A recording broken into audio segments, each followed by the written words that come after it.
جب 12 بجتے ہیں تو 12 بجے یہ بائک لے کر نکلتے ہیں. کئی لوگوں کے ریسنگ کرتے ہیں، 3 4 سوار ہوتے ہیں اور ایسے کرتب کرتے ہیں کہ کئی نوجوان اپنی جان سے ہاتھ دھو دیتے ہیں. بچے کو پیدا کرنے کے بعد اس کی پرورش کرنا، اس کو جوانی کی عمر تک لے جانا، یہ ماں باپ کے لیے بہت بڑا چیلنج ہوتا ہے. اگر ماں باپ کو یہ خبر ملے کہ ان کا 19 سال 20 سال کا 18 17 سال کا 22 سال 25 سال کا بچہ یہ اس طرح کی حرکت کرتے ہوئے مر گیا تو وہ ماں باپ بیچارہ زندگی میں مر جاتا ہے. قرآن کریم ایسا بھی کہتا ہے وَلَا تُلْقُوا بِأَيْدِيكُمْ إِلَى التَّهْلُكَةِ، کہ اپنے آپ کو اپنے ہاتھ سے ہلاکت میں مت ڈالو. یعنی کوئی بھی ایسا کام نہ کرو جس کام کے کرنے سے آپ کی جان کو خطرہ ہو، جس کام کو کرنے سے آپ کی جان جا سکتی ہو. ایسے کسی بھی کام کے کرنے کو شریعت یہ خودکشی کے مترادف قرار دیتی.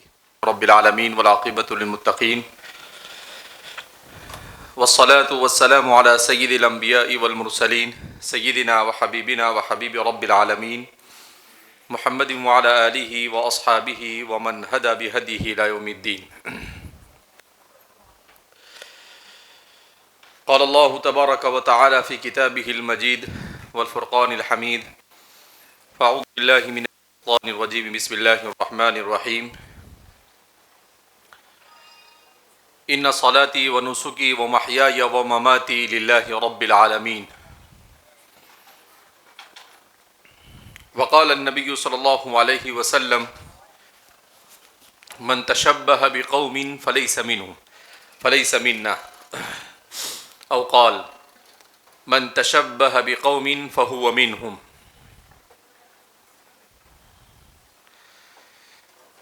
الحمدللہ ہمارے کالج کے طلباء کے لیے دینی تعلیم کا پروگرام چل رہا تھا.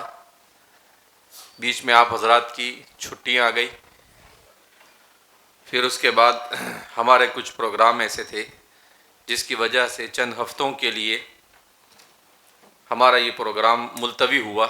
اب اسے دوبارہ شروع کیا جا رہا ہے. اتفاق سے آج ہم اپنے اس پروگرام کو شروع کر رہے ہیں اور آئندہ کل 31 دسمبر ہے.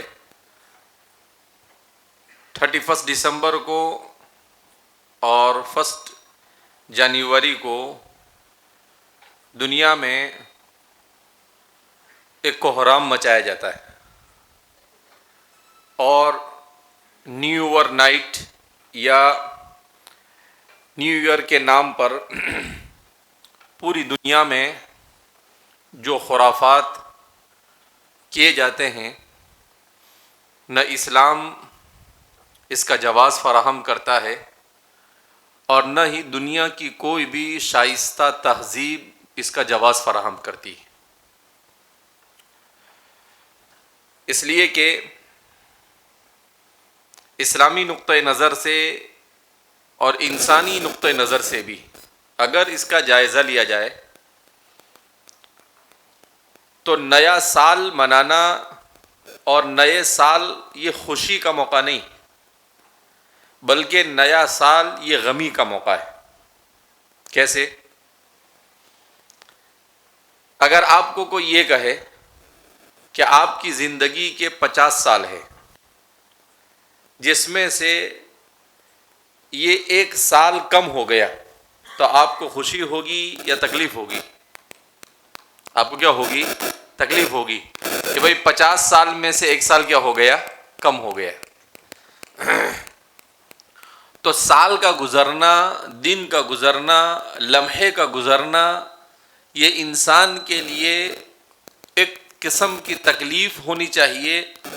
اس لیے کہ جب انسان سال کے گزرنے کی وجہ سے وہ اپنے آپ کو اپنی موت کے قریب لے جا رہا ہے تو اس کا مطلب یہ ہوا کہ موت کے قریب جانا یہ ہلاکت کے قریب جانا ہے.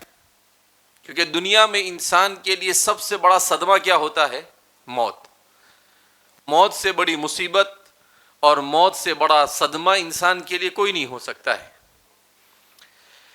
لہذا ہم اپنے نوجوانوں کو اس مناسبت سے اسلامی نقطۂ نظر سے نئے سال کا منانا اور اس کی شرعی حیثیت کیا ہے اس پر روشنی ڈالنے کی کوشش کرتے ہیں. سب سے پہلے انسان کو یہ بات سمجھنی چاہیے کہ وہ اس دنیا میں کس مقصد سے آیا ہے. اس دنیا میں انسان کے آنے کا مقصد کھانا پینا، موج اور مستی کرنا، اپنا وقت ضائع کرنا اور اپنی زندگی کو برباد کرنا نہیں، بلکہ انسان ایک مقصد کے تحت اس دنیا میں بھیجا گیا ہے کہ اسے مختصر سی زندگی یہاں رہنا ہے اور اس کے بعد ہمیشہ ہمیش کی جو زندگی ہے وَمَا هَٰذِهِ الْحَيَاةُ الدُّنْيَا إِلَّا لَهْوٌ وَلَعِبٌ وَإِنَّ الدَّارَ الْآخِرَةَ لَهِيَ الْحَيَوَانُ، جس کو قرآن بیان کرتا ہے کہ دنیاوی زندگی تو کھیل اور تماشا ہے. کیا مطلب؟ کہ انسان 24 گھنٹے کی زندگی میں مشکل سے 1 گھنٹہ ایسا نکالتا ہے جس میں وہ کھیلتا ہے، تفریح کرتا ہے، جم کرتا ہے، جاگنگ کرتا ہے، واکنگ کرتا ہے. تو اس کے لیے انسان پورا دن مشغول نہیں رہتا ہے، بلکہ اس کے لیے دن کا کچھ وقت نکالتا ہے اور باقی پورا جو وقت ہوتا ہے تو وہ اپنے کسی نہ کسی کام میں لگاتا ہے. تو کہا جس طریقے سے 24 گھنٹے میں سے 1-2 گھنٹے انسان یہ نکالتا ہے کس کے لیے؟ کھیلنے اور کودنے کے لیے، تفریح کے لیے، اپنے مائنڈ کو فریش کرنے کے لیے. بالکل ایسے ہی آخرت کی زندگی کے مقابلے میں دنیا کی زندگی کی حیثیت اتنی ہی ہے کہ دنیا کی زندگی بہت مختصر ہے اور آخرت کی زندگی بہت طویل ہے، جہاں پر انسان کو سوائے زندگی کے اور کچھ نہیں. وہاں پر موت نہیں ہے، زندگی ہی زندگی ہے، بلکہ وہاں پر موت کو بھی موت دے دی جائے گی. لہذا ہم اس بات کا جائزہ لینے کی کوشش کرتے ہیں کہ یہ نیو ایئر نائٹ کہاں سے شروع ہوئی، کس نے شروع کیا اور اس کے شروع کرنے کا مقصد کیا تھا، اس میں کیا کیا جاتا ہے اور یہ ساری چیزیں اسلام اس کے بارے میں کیا کہتا ہے.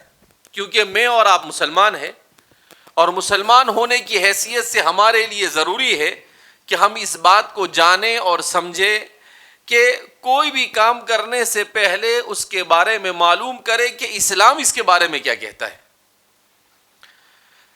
تو سب سے پہلے دنیا میں 19ویں صدی سے پہلے، ہم 21ویں صدی میں ہیں، یعنی آج سے 200 سال پہلے نیو ایئر کے نام کی کوئی بدعت دنیا میں، کوئی کسی قسم کا فنکشن اور کسی قسم کا سیلیبریشن دنیا کے اندر میں کوئی ہوتا نہیں تھا.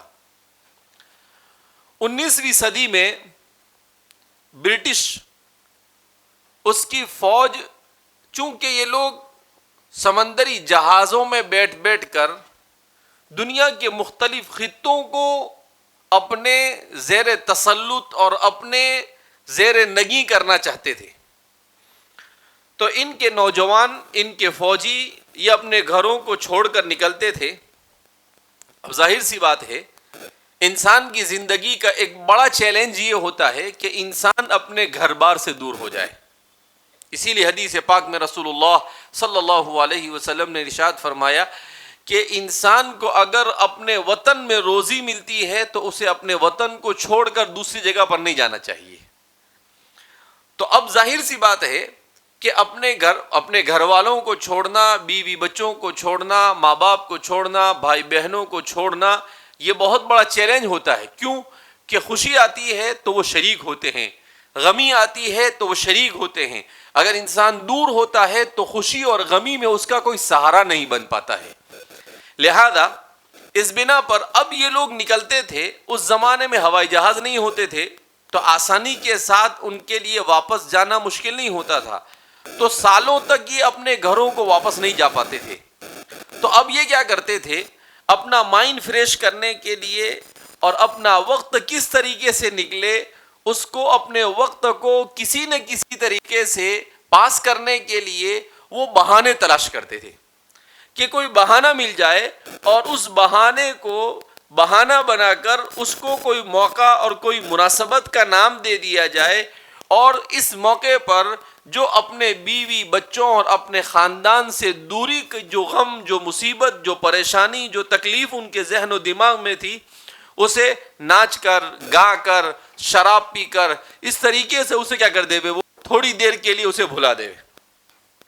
اسی مقصد سے انہوں نے پانی کے جہاز میں اس نئے سال کے آغاز کو شروع کیا، اس کو سیلیبریٹ کرنے لگے، اس کو بنانے لگے، اور پھر آہستہ آہستہ آہستہ یہ ان کی تہذیب کا حصہ بن گیا۔ کسی کہنے والے نے بڑی اچھی بات کہی ہے کہ اتفاق سے ہم مسلمان ہیں، ہمارے اسلامی سال کا آغاز ہجری سے ہوتا ہے، اور ہجرت کا پہلا مہینہ محرم الحرام ہے، اور ہجرت کا آخری مہینہ ذی الحجہ ہے جس میں حج ہوتا ہے، اور ان کا جو عیسوی سال ہے، حضرت عیسیٰ علیہ السلام کی ولادت سے یہ لوگ مانتے ہیں انہیں، مگر خود ان کے ہسٹری اور ان کے تاریخ لکھنے والے یہ خود اس بات کو تسلیم کرتے ہیں کہ یہ صحیح نہیں ہے، اس میں بہت بڑی چوک ہوئی ہے۔ تو ان کا پہلا مہینہ جو ہوتا ہے اس کو کیا کہتے ہیں، جنوری کہتے ہیں۔ تو کسی کہنے والے نے بڑی اچھی بات کہی کہ جنوری کو تھوڑا سا چینج کرو تو یہ ہو جاتا ہے جانوری، کیا ہو جاتا ہے، جانوری۔ تو کہا کہ بالکل یہ لوگ بھی اس موقع پر جانوروں جیسی حرکتیں کرتے ہیں۔ کیسی حرکتیں کرتے ہیں؟ جانوروں جیسی حرکتیں کرتے ہیں۔ تو یہ سیلیبریشن دنیا میں تھا نہیں، اس طریقے سے اس کا آغاز کیا گیا۔ اسلام نے کسی کی پیدائش پر، کسی کی موت پر، کسی کے برتھ ڈے کو منانا، کسی کی اینیورسری منانا، یہ اس طرح کے کسی بھی موقع کو اسلام نے کوئی جواز فراہم نہیں کیا ہے۔ کیوں فراہم نہیں کیا ہے؟ اس لیے کہ انسان کے وقت کو اسلام قیمتی بنانا چاہتا ہے، اور وہ اس کے وقت کو بیکار چیزوں میں خرچ کرنے سے روکنا چاہتا ہے۔ لہذا اسلام برتھ ڈے منانے کو بھی ناجائز کہتا ہے، اسلام اینیورسری منانے کو بھی ناجائز کہتا ہے، اور اسلام چاہے ہجری سال ہو چاہے قمری سال ہو، کسی بھی قسم کا کوئی سال ہو، ایسے موقع پر اس سال کے منانے کو بھی اسلام ناجائز قرار دیتا ہے۔ ہجری سال کے اوپر بھی یہ جمعہ مبارک، نیا سال مبارک، یہ اسلام میں اس کی کوئی نظیر نہیں ملتی، نہ قرآن کی تعلیمات میں کہیں پر ہے، نہ احادیث مبارکہ میں اس کا کہیں پر ذکر ہے، نہ ہمارے سلف صالحین کی تعلیمات میں اس کا کوئی ذکر ملتا ہے۔ اسلام انسان سے کام چاہتا ہے، اس لیے کہ دنیا میں انسان کی قیمت نہیں، انسان کے کام کی قیمت ہوتی ہے۔ کوئی بھی انسان دنیا میں کب یاد رکھا جاتا ہے؟ اس وقت یاد رکھا جاتا ہے جب وہ کوئی اچھا کام کر جائے۔ اگر کوئی آدمی دنیا سے گیا اور اس نے اپنے وقت کو قیمتی بنا کر کوئی اچھا کام نہیں کیا تو کوئی دنیا میں اس کو یاد رکھتا ہے؟ نہیں یاد رکھتا ہے۔ کسی نے کہیں پر مسجد بنائی تو لوگ کیا رکھیں گے؟ اس کو یاد رکھیں گے۔ کہیں پر کسی نے اسکول، مدرسہ، ہسپتال بنایا تو لوگ اسے یاد رکھیں گے۔ کسی نے 50-100 بچوں کو پڑھایا تو لوگ کیا کریں گے؟ اس کو یاد رکھیں گے، مگر دوسری کسی بھی چیز کو یاد رکھا جاتا نہیں۔ لہذا اس وجہ سے اسلام نے ایسے کسی بھی خرافات کے جواز کو فراہم نہیں کیا، ایک بات۔ دوسری بات، یہ جو نیا سال منایا جاتا ہے، اس نئے سال میں کیا ہوتا ہے؟ اس نئے سال میں ہمارا نوجوان جب 12 بجتے ہیں تو 12 بجے یہ بائک لے کر نکلتے ہیں، کئی لوگوں کے ریسنگ کرتے ہیں، 3-3 4-4 سوار ہوتے ہیں، اور ایسے کرتب کرتے ہیں کہ کئی نوجوان اپنی جان سے ہاتھ دھو دیتے ہیں۔ اب بچے کو پیدا کرنے کے بعد اس کی پرورش کرنا، اس کو جوانی کی عمر تک لے جانا، یہ ماں باپ کے لیے بہت بڑا چیلنج ہوتا ہے۔ اگر ماں باپ کو یہ خبر ملے کہ ان کا 19 سال 20 سال کا 18 17 سال کا 22 سال 25 سال کا بچہ یہ اس طرح کی حرکت کرتے ہوئے مر گیا، تو وہ ماں باپ بیچارہ زندگی میں مر جاتا ہے، وہ جیتے جی اس کو موت آ جاتی ہے۔ کیوں؟ اس لیے کہ یہ اس کا سہارا بن سکتا تھا، تو سہارا بننے کے بجائے جو سہارا بن سکتا تھا بڑھاپے میں، وہی دنیا سے کیا ہو گیا؟ چلا گیا۔ لہذا اس بنا پر ہمارے نوجوانوں کو اس بات کو سمجھنے کی ضرورت ہے کہ ایسی کسی بھی حرکت کو ہمیں کرنا نہیں چاہیے۔ قرآن کریم ایسا بھی کہتا ہے وَلَا تُلْقُوا بِأَيْدِيكُمْ إِلَى التَّهْلُكَةِ، کہ اپنے آپ کو اپنے ہاتھ سے ہلاکت میں مت ڈالو، یعنی کوئی بھی ایسا کام نہ کرو جس کام کے کرنے سے آپ کی جان کو خطرہ ہو، جس کام کو کرنے سے آپ کی جان جا سکتی ہو، ایسے کسی بھی کام کے کرنے کو شریعت یہ خودکشی کے مترادف قرار دیتی کہ خودکشی کی آپ نے۔ کیوں؟ کہ آپ کو معلوم ہے کہ اگر اس میں تھوڑا بیلنس آگے پیچھے ہوا تو کیا ہو سکتا ہے؟ جان جا سکتی ہے۔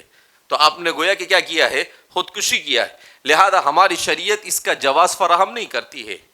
اس موقع پر دنیا کے اندر میں اس وقت نشے کا زور ہے۔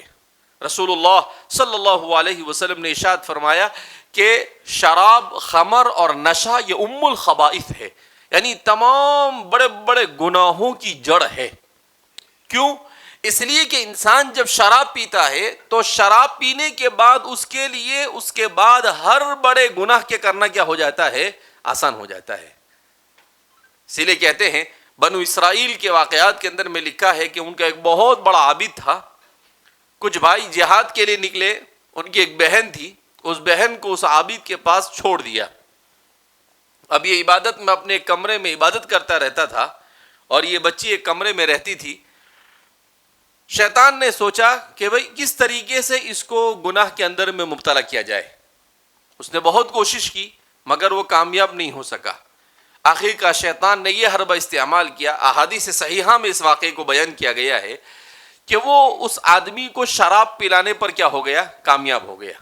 اب اس نے شراب پی، شراب پینے کے بعد اس کو زنا میں مبتلا کیا، زنا کے بعد اس کو قتل میں مبتلا کیا، تو اس کے بعد سارے بڑے بڑے گناہ اس کے لیے کیا ہو گئے؟ آسان ہو گئے۔ تو یہ شراب اور نشہ، اس لیے کہتے ہیں کہ مسلمان نوجوان کو ایک سازش کے تحت نشے کی طرف لے جایا جا رہا ہے، مگر ہمارا نوجوان سمجھنے کو تیار نہیں، عجیب عجیب قسم کے نشے کرتے ہیں۔ جو جس شریعت نے یہ کہا ہو کہ شراب کسی صورت میں مسلمان کل مسکرین حرام، ہر وہ چیز جو انسان کی عقل پر پردہ ڈالے، جو انسان کو عقلی، ذہنی اور نفسانی اعتبار سے نقصان پہنچائے، اللہ کے رسول صلی اللہ علیہ وسلم نے ارشاد فرمایا کہ وہ حرام ہے، چاہے وہ اتنی ہی کیوں نہ ہو۔ کل مسکرین حرام، حدیث پاک میں، اور خود نے قرآن کریم میں اللہ رب العزت نے ارشاد فرمایا انما الخمر والمیسر والانصاب والازلام رجس من عمل الشیطان فاجتنبوه لعلکم تفلحون۔ اللہ فرماتے ہیں انما الخمر، یقینا شراب، والمیسر اور جوا، والانصاب والازلام اور قسمت آزمائی کرنا۔ انصاب اور ازلام پہلے زمانے میں ہوتا تھا، جیسے ہمارے زمانے میں بھی یہ قسمت آزمائی ہے جو الیکٹرانک چیزوں کے اوپر کہ آپ گیم کھیلتے ہیں، اس پر پیسے نکل گئے تو آپ کو ملتے ہیں، اور یہ سب انصاب اور ازلام ہی ہے، جہاں پر بھی انسان کو پیسے ملتے ہیں، کیسے بغیر محنت کے یا کم محنت کے انسان کو پیسے ملتے ہیں قسمت آزمائی کے طور پر۔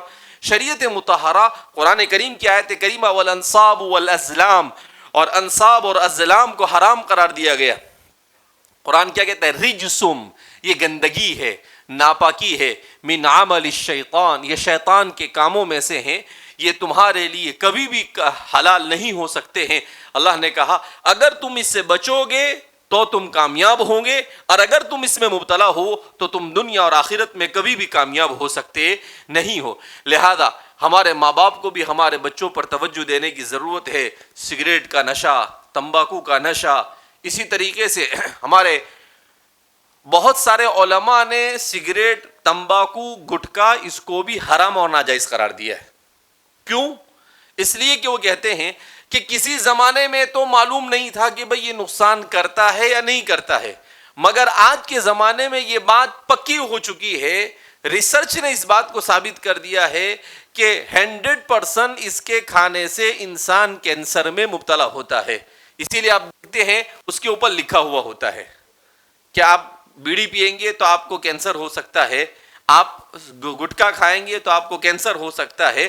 تو جب کسی چیز کا ہونا یقینی ہو گیا ہے تو پھر شریعت مطہرہ اسے حرام قرار دیتی ہے، اسے کھا سکتے نہیں ہے۔ لہذا اس بنا پر ہمارے نوجوانوں کو اپنے دوستوں میں اس طرح کی حرکت کو دیکھے تو انہیں روکنا چاہیے۔ سگریٹ پینا، بیڑی پینا، یہ ساری چیزیں جہاں انسان کے ذہن کو نقصان پہنچاتی ہے، انسان کے جسم کو نقصان پہنچاتی ہے، انسان کے پھیپھڑے کو نقصان پہنچاتی ہے، انسان طبی اعتبار سے انسان کو نقصان پہنچاتی ہے، وہیں پر یہ چیزیں انسان کی زندگی میں جب آتی ہے تو انسان یہ اسراف کے مرض کا بھی شکار ہوتا ہے۔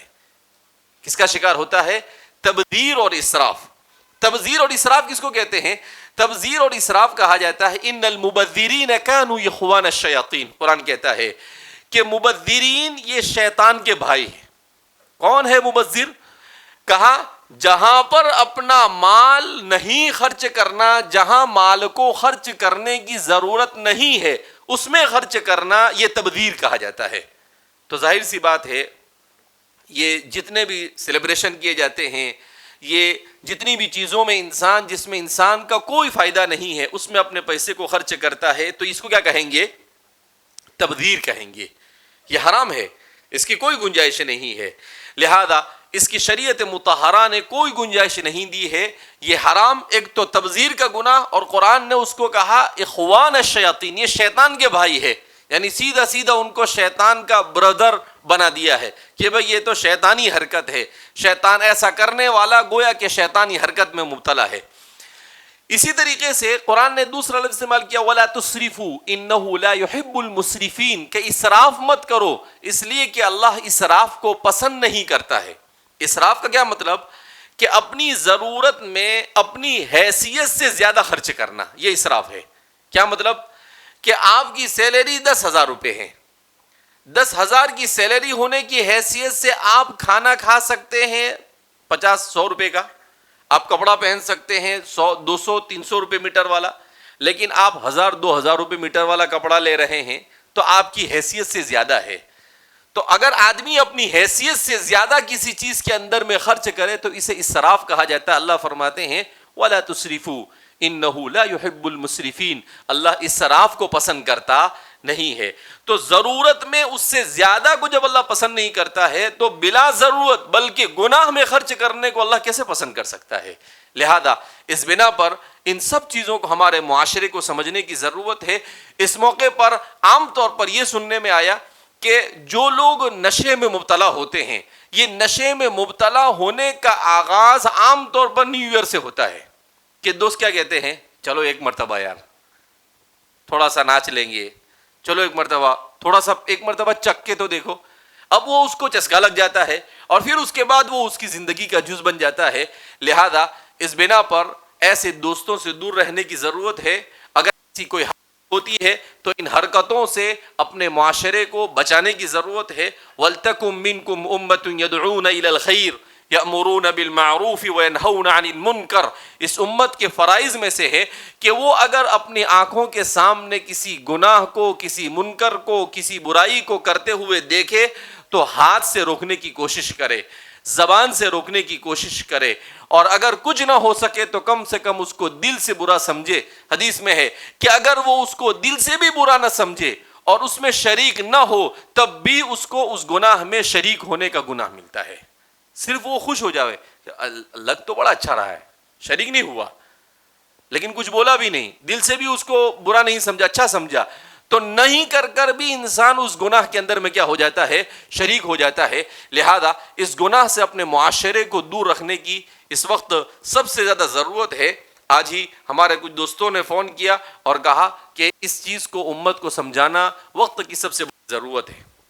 دوسری بات کہ اس موقع پر میوزک کو استعمال کیا جاتا ہے۔ اب ظاہر سی بات ہے، حدیث پاک میں نبی کریم صلی اللہ علیہ وسلم نے ارشاد فرمایا کہ الغنا ينبت النفاق فی القلب، کہ میوزک اور موسیقی اور گانا یہ انسان کے دل میں نفاق کو پیدا کرتا ہے۔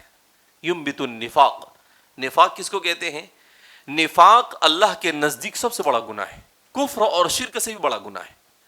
کیا ہوتا ہے نفاق؟ نفاق کا مطلب یہ ہے کہ آدمی اوپر سے اپنے آپ کو مسلمان ظاہر کرے اور اندر سے مسلمان نہ ہو، اس کو نفاق کہا جاتا ہے۔ اندر سے کافر ہو، وہ اندر سے اللہ کو نہ مانتا ہو، اللہ پر یقین اس کو نہ آتا ہو، اس کو تو کہا کہ جب انسان میوزک، موسیقی اور گانوں کے سننے کا عادی بن جاتا ہے تو اس کے دل کے اندر میں نفاق پیدا ہوتا ہے۔ نفاق پیدا ہو گیا ایک مرتبہ، اللہ حفاظت فرمائے، تو پھر اس آدمی کا خاتمہ بھی ایمان پر نہیں ہو سکتا ہے۔ وہ اس دنیا سے ایمان اور اسلام کے بغیر جائے گا، اور جو اس دنیا سے ایمان اور اسلام کے بغیر گیا تو ظاہر سی بات ہے کہ اس کے لیے آخرت میں قرآن کریم کے بیان کے مطابق سوائے پچھتانے کے اور کچھ بھی نہیں، اور پھر اس کے بعد انسان کے پاس کوئی موقع بھی باقی رہتا نہیں ہے۔ لہذا ہمارے معاشرے میں نوجوانوں کو اس مرض سے بچانے کی ضرورت ہے۔ حدیث پاک میں رسول اللہ صلی اللہ علیہ وسلم نے ارشاد فرمایا کہ جب میری امت میں گانا سننا اور موسیقی عام ہوگی تو اس کی وجہ سے زنا عام ہوگا، اور اس سے جب زنا عام ہوگا تو شراب عام ہوگی، اور جب شراب عام ہوگا تو اسراف عام ہوگا، اور یہ جب سب ہونے لگے گا تو اللہ ان گناہوں کی وبال کی وجہ سے ایسی بیماریوں میں معاشرے کو مبتلا فرمائیں گے کہ ان بیماریوں کے نام ان سے پہلے کسی نے سنا بھی نہیں ہوگا۔ اور آج ہم دیکھ رہے ہیں کہ ہر دن کے گزرنے کے ساتھ نئی نئی بیماری وجود میں آتی ہے، اور ایسی بیماری ہوتی ہے جو اس سے پہلے کبھی کسی نے سنی نہیں ہوتی ہے۔ تو اللہ کے رسول صلی اللہ علیہ وسلم نے ارشاد فرمایا کہ اس کی وجہ کیا ہے؟ کہا کہ جتنا معاشرہ گناہوں میں مبتلا ہو اتنا اللہ رب العزت کی طرف سے اس معاشرے کو پریشانی میں مبتلا کیا جائے گا۔ اللہ سے کٹ کر انسان کبھی بھی دنیا میں بھی کامیاب نہیں ہو سکتا ہے اور آخرت میں بھی کامیاب ہو سکتا نہیں ہے۔ لہذا ہمیں اپنی اس زندگی کو قیمتی سمجھنا چاہیے، اور اس کے ایک ایک لمحے کو اللہ کی عبادت میں گزارنے کی کوشش کرنی چاہیے، اسراف سے، تبذیر سے اور اس طرح کے گناہوں سے اپنے آپ کو بچانا چاہیے۔ اگر ہم نہیں بچاتے ہیں تو ہم یوں سمجھیے کہ ہم خود اپنے آپ کو ہلاکت کی طرف لے جا رہے ہیں۔ لہذا 31 کا جو طوفان آئندہ کل آنے والا ہے، اس طوفان سے بچنے کے لیے حدیث پاک میں اللہ کے رسول صلی اللہ علیہ وسلم کی روایت کو اپنے ذہن میں بٹھائے، من تشبہ بقوم فہو منہم، جو لوگ کسی دوسری قوم کے کسی چیز کو اختیار کریں گے اللہ قیامت کے دن انہی کے ساتھ ان کو اٹھائے گا۔ تو انسان کے لیے اس سے اور زیادہ ہلاکت خیز کیا ہو سکتا ہے کہ اگر ہم نے یہود و نصارہ کی ان چیزوں کو اختیار کر لیا تو ظاہر سی بات ہے کہ اللہ نہ کرے ہمارا خاتمہ ایمان اور اسلام کے بغیر ہو جائے، اور یہودیوں اور نصرانیوں کے ساتھ اگر انسان کا حشر ہوا تو انسان کے لیے اس سے زیادہ بدتر اور بدنصیبی اور کچھ ہو سکتی نہیں ہے۔ تو ہم لوگ اپنے آپ کو ان چیزوں سے بچانے کی کوشش کریں، اپنے نوجوانوں کو، اپنے بچوں کو، ماں باپ اپنے گھروں کے اندر میں اس طرح کے کسی بھی سیلیبریشن کو انجام نہ دے۔ یہ اینیورسری کیا ہوتی ہے؟ عجیب بدعت شروع ہوئی ہے۔ اینیورسری کیا ہوا؟ بولے شادی کا 1 سال پورا ہوا، تو کیا دھاڑ مار لیا بھائی؟ برتھ ڈے، بولے کیا ہوا؟ بولے 1 سال پورا ہو گیا۔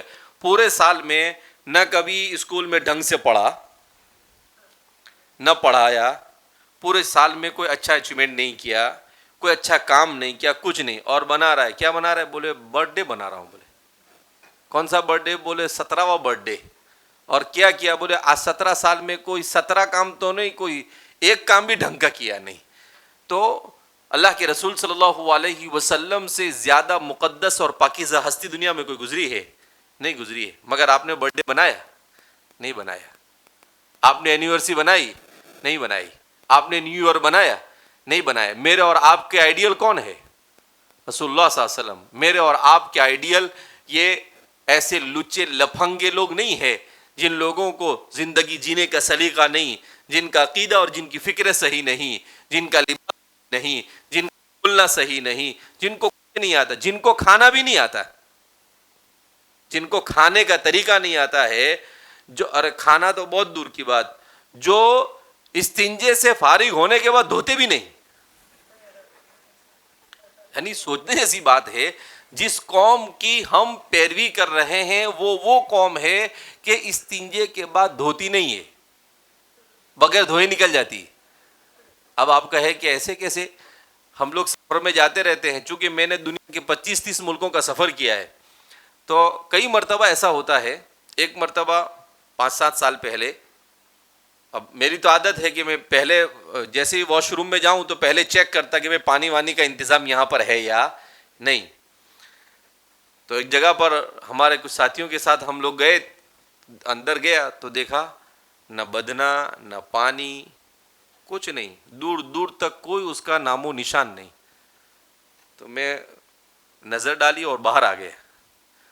تو وہ ہمارے میزبان بولے کیا ہوا مولانا؟ میں نے بولا کہ کیا بات ہے، یہاں دھونے کا سسٹم نہیں ہے؟ تو وہ خوب ہنسے، بولے ہاں مولانا یہ نیا فیشن نکلا ہے. بولے کیا؟ تو بولے نیا فیشن نکلا ہے. بولا کیا فیشن نکلا ہے؟ بولے خالی پوچھنے کا. میں نے کہا استغفر اللہ ربی من کل ذنب واتوب الیہ. تو اس وقت میرے ذہن میں آیا کہ اللہ تیرا شکر ہے کہ رسول اللہ صلی اللہ علیہ وسلم کو بھیجا، انبیاء کو بھیجا، شریعت کو بھیجا، تو انہوں نے سکھایا کہ بھیا دھونے کا بھی.